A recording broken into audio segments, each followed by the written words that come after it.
Welcome to Cerita Comspace, tempat di mana cerita ketemu vibes, canda tipis jadi healing, dan setiap suara punya makna.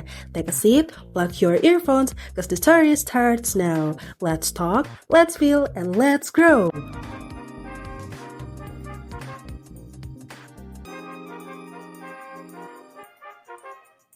Sobat Comspace, selamat datang di program Rasa Ruang Suara Anak Muda.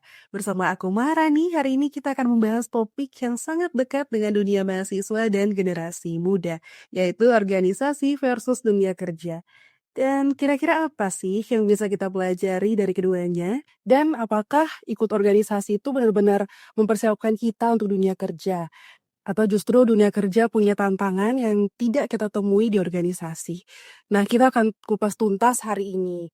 Nah, untuk membahas topik ini, telah hadir bersama kita Kakak Mirza Raisa Tuanaya selaku Wakil Ketua Gema Pemuda. Atau biasanya disapa Kak Ira ya, Tante Ira ya. Oke, Kakak Ira, selamat datang ya. Dan terima kasih sudah hadir bersama kami di sini. Ya, sebelum masuk ke pembahasan, eh Beta mau tanya dulu nih sama Kakak Ira. Menurut Kakak, apa kata yang pertama kali terlintas ketika mendengar organisasi dan dunia kerja? Mungkin kata pertama yang terlintas, mungkin beberapa kata ya.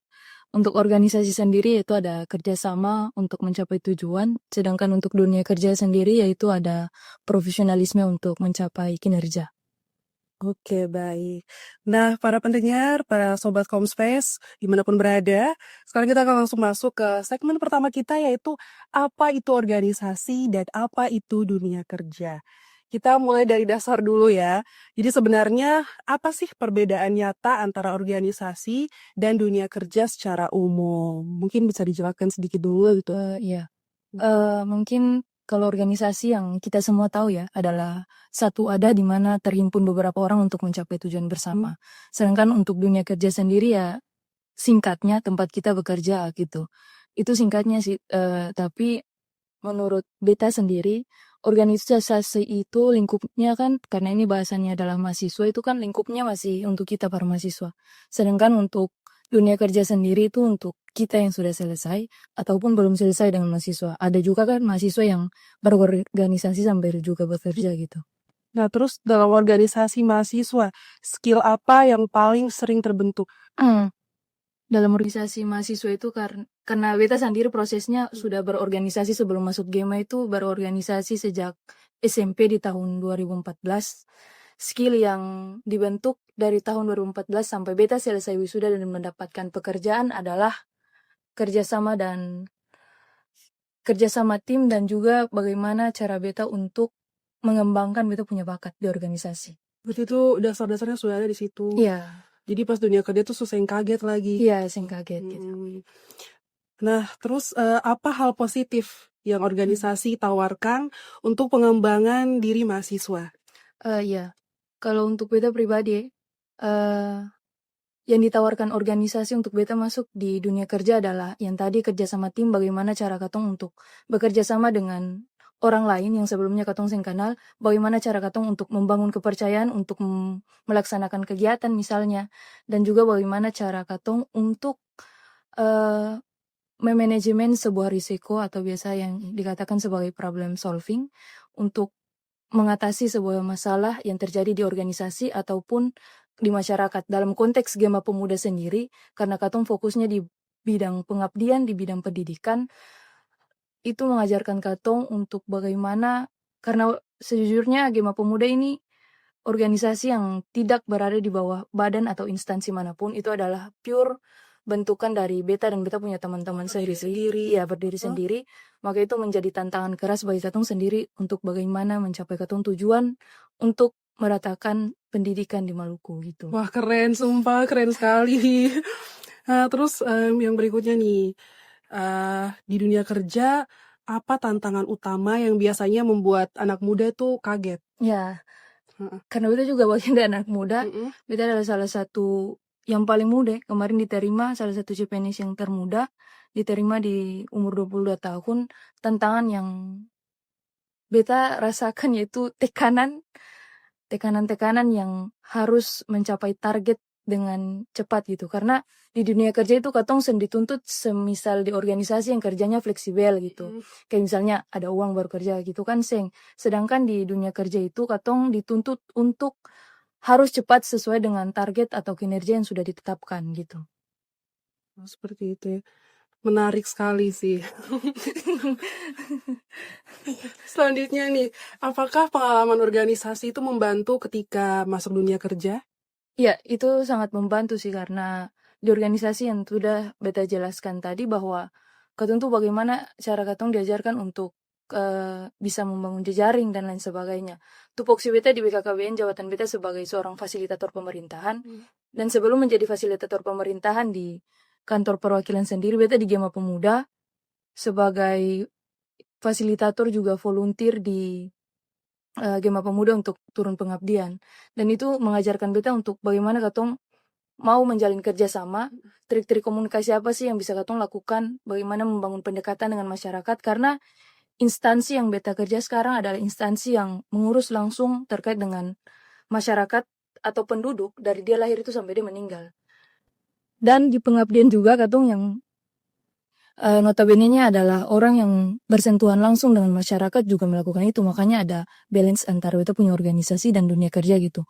Makanya kalau diperhadapkan dengan hal-hal yang sebenarnya juga beta sing kaget-kaget amat masuk di dunia kerja karena pengalaman itu beta dapat di organisasi. Berarti kakak siap. Iya sudah siap sekali. Makanya yang tadi yang hal yang bikin kaget itu tantangan yang tadi tuh ada tekanan-tekanan dari kepemimpinan yang harus diselesaikan dengan cepat gitu. Ya baik Sobat Space, sekarang kita masuk ke segmen kedua yaitu kesamaan dan perbedaan. Nah kalau kita bandingkan, pasti ada kesamaan dan perbedaan antara organisasi dan dunia kerja. Menurut kakak, apa persamaan terbesar antara keduanya dalam hal tanggung jawab? Iya, dalam hal tanggung jawab sendiri seperti yang beta sudah paparkan tadi, mungkin kalau kesamaan dulu ya. Untuk kesamaan itu kan katong harus bisa saling bekerja sama, baik antara rekan kerja maupun rekan katong punya rival di organisasi lah, gitu. Itu kesamaannya dan yang sebelum itu harus juga ada disiplin tuh, disiplin untuk memulai satu kegiatan dan katong harus bertanggung jawab untuk itu. Itu hal yang memang paling mendasar untuk katong selaku orang-orang yang mau tergabung di organisasi dan juga dunia kerja. Karena itu adalah hal-hal dasar, maka perbedaannya juga ada. Makanya perbedaan tadi. Kalau di organisasi katong kerjanya tuh secara fleksibel gitu, sing ditekan oleh apa-apa. Karena toh organisasi purenya adalah katong bagaimana mau mencapai katong tujuan. Sedangkan di dunia kerja adalah bagaimana katong punya keprofesionalitas itu dipertanyakan untuk mencapai katong punya target kinerja. Karena kalau di organisasi sendiri adalah katong sudah mencapai katong tujuan, yaitu harus dikembangkan gitu. Sedangkan kalau di dunia kerja sendiri katong harus menyesuaikan dengan kebutuhan-kebutuhan masyarakat atau katong punya target kinerja gitu. Karena katong sendiri adalah kerjanya tupoksinya adalah yang tadi kita sudah katakan mengurus penduduk, maka ya harus disesuaikan dengan lingkungan atau masyarakat gitu. Karena sebenarnya susah juga di instansi pemerintah gitu karena katong juga harus menyesuaikan dengan visi misi. Misalnya pimpinan kita Presiden sendiri karena kalau di BKKBN itu kan dia turunannya vertikal, sing terikat dengan Pemda, dia tuh langsung ke pusat gitu. Jadi presiden turunnya ke menteri, menterinya turun kan di perwakilan gitu. Jadi agak susah sih. Kalau salah itu kayak nanti ada program keluarga berencana. Iya, itu program bagian itu tuh. ya. Dua anak lebih baik. Sobat Kompas Ivan ya. Ya, yang berikutnya tuh apa perbedaan yang paling mencolok nih, terutama dalam tekanan dan target? Untuk tekanan dan target karena organisasi biasanya organisasi itu kerjanya ya itu saling membackup dengan katong nih baku saudara gitu. Iya. Jadi pendekatannya karena organisasi itu sing digaji. Iya. Jadi katong kerjanya harus ikhlas. Dengan hati. Iya, dengan hati. Makanya kerjanya itu fleksibel kayak tadi dibilang. Kalau sedangkan di dunia kerja sendiri itu harus mencapai target. Mau ya usia harus kerja mencapai target. Makanya banyak sekali orang, apalagi Gen Z yang baru-baru masuk itu, ya itu tekanan mental gitu. Makanya kayak kuat ya mencapai target. Mental betul-betul siap. Dan Karena banyak sekali karena katong adalah orang yang diharapkan ya. Karena Gen Z ini kan orang yang melek teknologi. Iya, Makanya betul.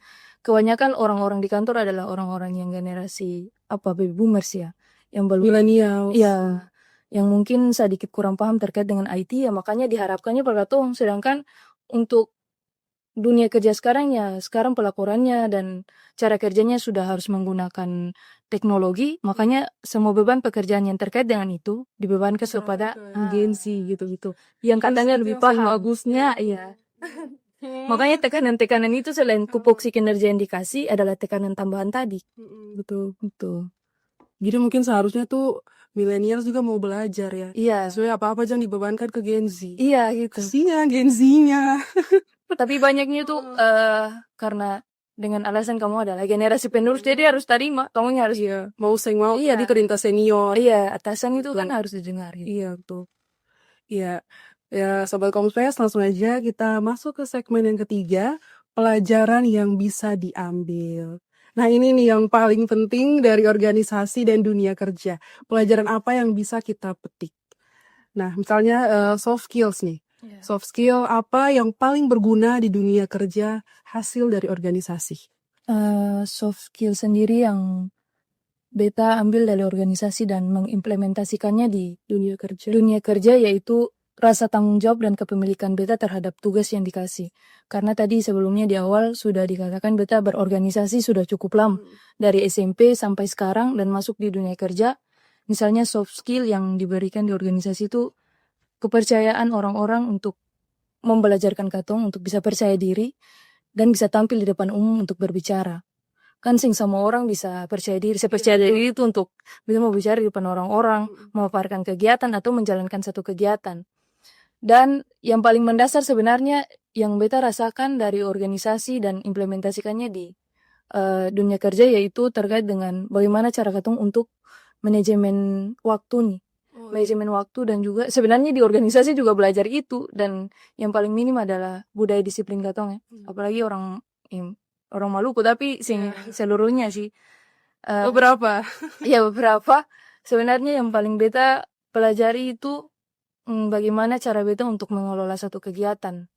Karena di dunia kerja sendiri itu katong sing kayak dibentuk kepanitiaan, tim kerja gitu. Oke, mungkin dibentuk dengan satu surat keputusan atau ya surat keputusan kepala untuk membentuk satu kepanitiaan itu, tapi hanya orang-orang yang diberikan tanggung jawab yang bekerja. Misalnya beta dibebankan untuk menjalankan satu kegiatan, ya beta urusakan sampai selesai.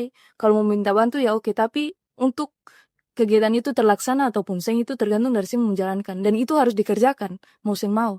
Sedangkan di organisasi kan itu, makanya hal yang beta pelajari paling banyak di organisasi itu bagaimana beta mau bisa manage beta waktu, dari waktu bukan hanya waktu kedatangan dan kepulangan, tapi bagaimana memanage teman-teman, memanage kegiatan, manage beta punya jadwal-jadwal untuk mau melaksanakan, untuk bisa bukan mau, untuk bisa sebisa mungkin melaksanakan satu kegiatan yang memang dia bisa pas sasaran gitu. Karena katong di dunia kerja juga dipaksakan untuk itu. Kalau organisasi katong bekerja untuk katong punya organisasi sendiri, untuk capai tujuan katong organisasi sendiri, itu cuma katong organisasi. Tapi untuk di dunia kerja, apalagi instansi pemerintah yang terikat langsung dengan negara itu, beda. Walaupun katong misalnya kalau ambilnya dari beta di BKKBN sendiri urusnya penduduk, tapi penduduk secara umum gitu. Gitu. Ya, berikutnya apa kesalahan umum mahasiswa ketika berpindah dari organisasi ke dunia kerja? Kesalahan umumnya adalah karena dia merasa organisasi kerjanya itu yang fleksibel-fleksibel aja, yang mau-mau saja kerja, itu bisa diterapkan di dunia kerja karena Berbeda ya sama iya, karena tekanan-tekanan program atau tekanan-tekanan instansi itu tetap ada dan katong harus kerjakan. Mau seng mau ya harus dikerjakan karena ini jalan yang saya pilih gitu. Untuk masuk organisasi ini, untuk masuk dunia kerja mungkin ada tuntutan finansial misalnya. Katong harus cari gaji untuk menghidupi katong diri sendiri misalnya. Ya kalau saya harus bekerja untuk mendapatkan itu. Kalau saya mau bekerja ya sudah resign gitu.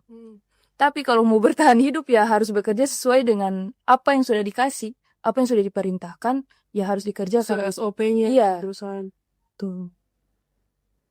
Nah, yang berikutnya tips adaptasi bagi mahasiswa yang mau terjun ke dunia kerja. Untuk tips beradaptasi sendiri sebenarnya eh jangan terlalu introvert di dunia pekerjaan. Jangan terlalu walaupun kebanyakan orang, apalagi Gen Z sekarang ya, saya mau pikir orang bicara tapi sebenarnya harus terima orang punya pendapat. Itu sangat penting. Bukan untuk dong marah katong lalu katong harus oh ya sudah gitulah. Tapi sebenarnya itu untuk mengembangkan katong punya diri. Tetapi kebanyakan kalau di dunia kerja sendiri itu harus anggap itu hal biasa. Karena katong kerja di situ bukan 1-2 hari atau 1-2 bulan, atau bisa dikatakan kayak di organisasi masa jabatannya cuma 1 tahun dan lain sebagainya. Pekerjaan yang saya pilih sekarang harus dipikirkan baik-baik karena ini akan menunjang saya punya karir ke depan gitu. Makanya yang harus diperhatikan adalah jangan terlalu menutup diri terhadap kritikan-kritikan yang diberikan, dan harus jangan cepat pintar dengan ilmu yang katong punya, dan harus tetap belajar.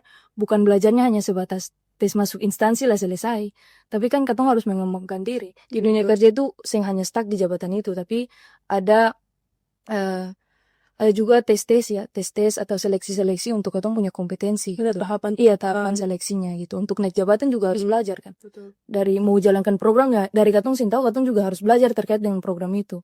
Gitu. Jadi harus membuka diri seluas-luasnya dan palingnya jangan tahu tipis. Ini ya saya boleh anti kritik Iya. Kak.